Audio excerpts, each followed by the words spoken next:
Drama de Jesús. Segunda parte, la vida pública. Capítulo 6. Permanencia de Jesús en Judea y tránsito por Samaria.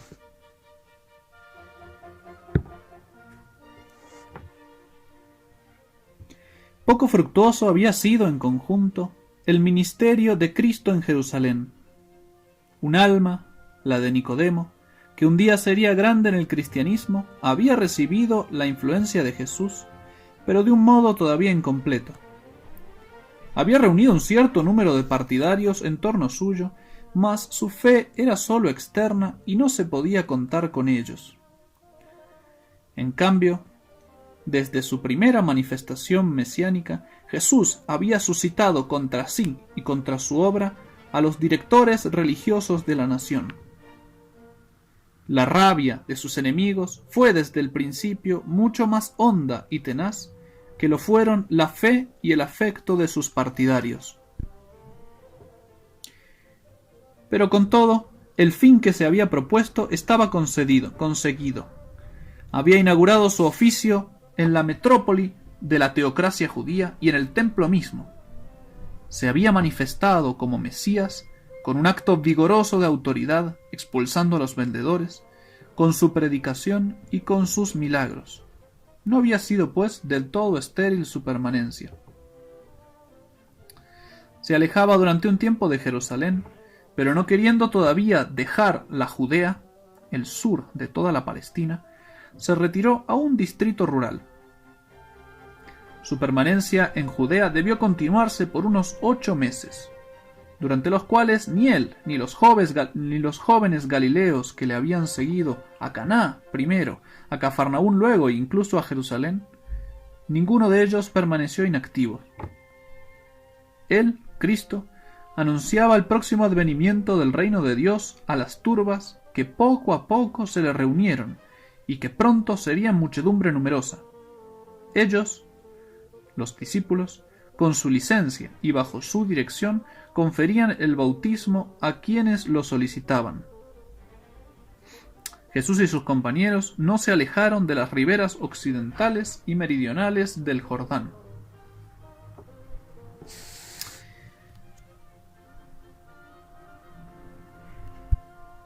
¿Era ese bautismo ya el bautismo cristiano? Algunos dicen que sí, entre ellos Santo Tomás, pues el bautismo ya había sido instituido desde el bautismo del propio Cristo a orillas del Jordán a manos de Juan Bautista, aunque empezó a ser obligatorio desde el momento en que Cristo, después de la ascensión, dijo a sus discípulos: «Id por todo el mundo, predicad el Evangelio, bautizando en el nombre del Padre, del Hijo y del Espíritu Santo».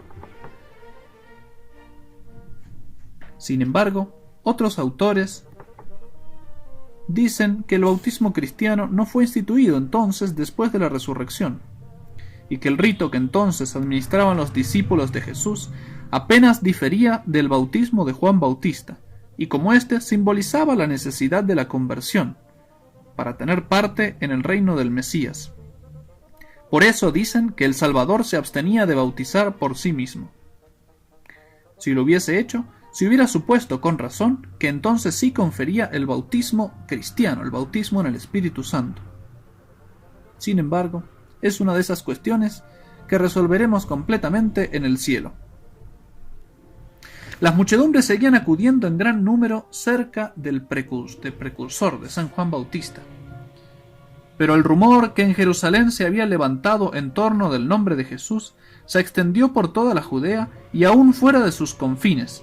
Así es que iban a buscarlo muchedumbres cada vez más numerosas, con lo que su fama amenazó eclipsar bien pronto la de Juan. Comenzaba para éste la oscuridad del atardecer. Una radiante aurora amanecía para Jesús. Los discípulos del precursor se sintieron recelosos. Llegó un día a ellos cierto judío y entabló con ellos una viva disputa acerca del bautismo. El judío desconocido debía de ser un partidario recién conquistado por el Salvador. Al encontrarse con los discípulos de Juan, llevado de su celo de recién convertido, suscitó el tema del bautismo conferido por una y otra parte, poniendo en segundo lugar el del precursor. Dio en la llaga.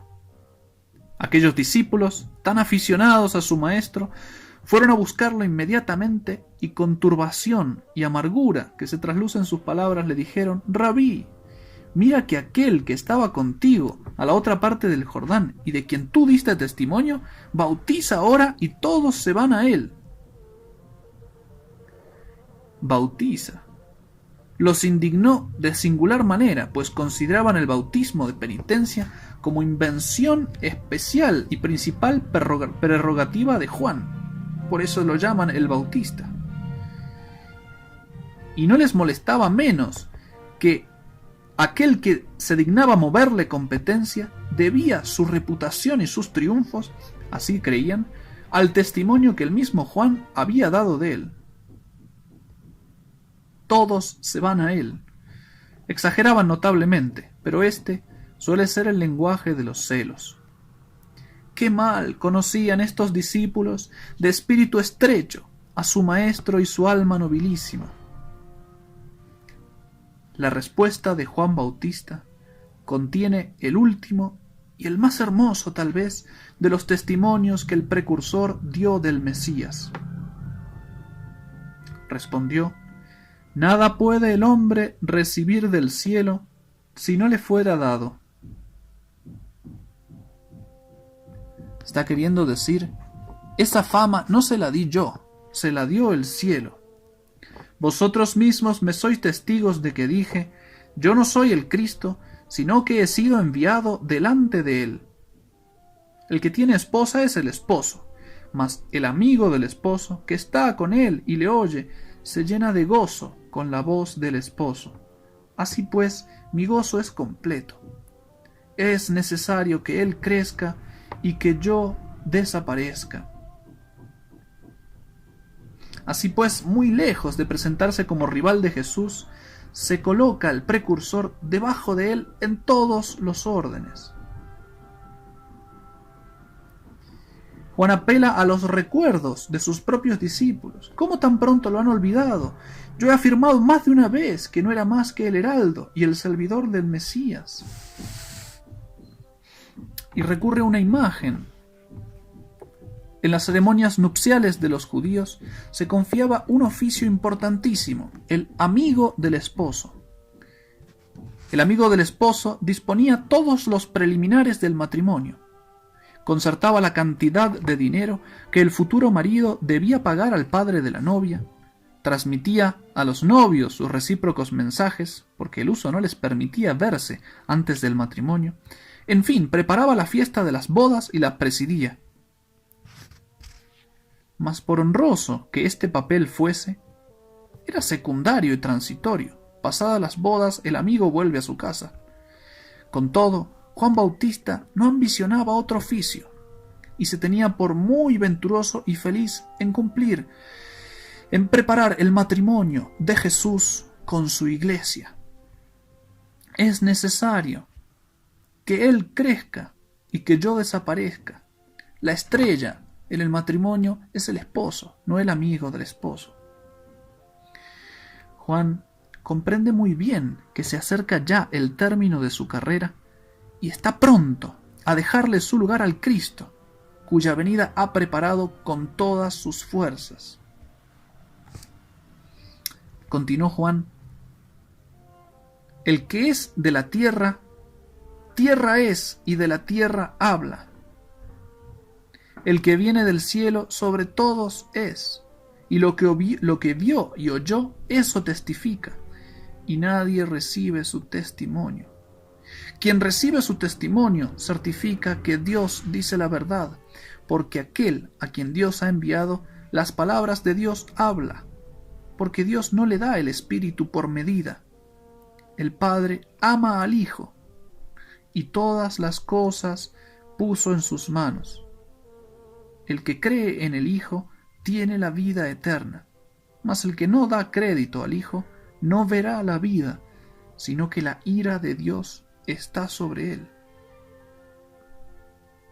Increíble cómo se eleva Juan a más altas regiones. Su testimonio puede resumirse de este modo. El origen celestial de Jesús lo pone muy por encima de todos los seres creados. De ahí nacen la perfección y la certeza de su doctrina. Porque es el Hijo de Dios, que no recibe el Espíritu con medida, sino que tiene toda la herencia de Dios, y como tal posee el reino universal. Dichosos, pues, dichosos los que se van tras Él, y malventurados los que rehúsan creer en Él.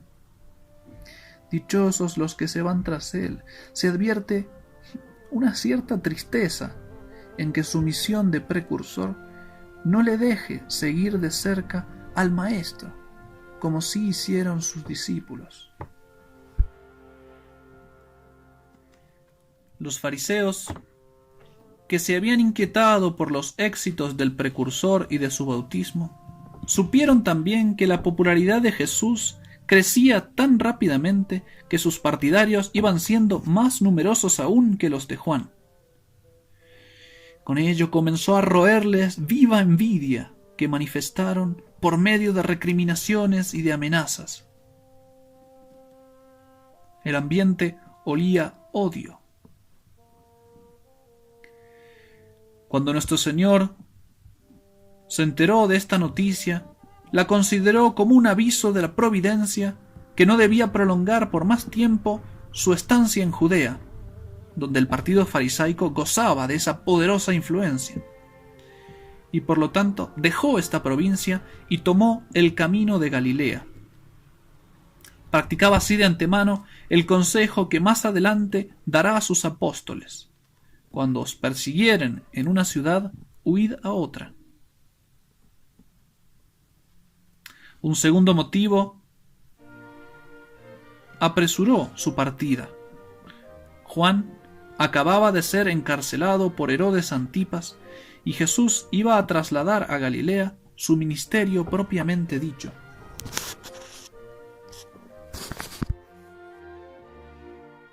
Las que hemos citado recién fueron las últimas palabras del fidelísimo anunciador de Cristo. Son su despedida pública. Ya viene el que esperábamos, dice. Yo ya puedo callar. Él va a hablar. Yo soy de la tierra, Él viene del cielo. Yo nada soy, nada merezco. A Él tenéis que ir, a Él tenéis que creerle.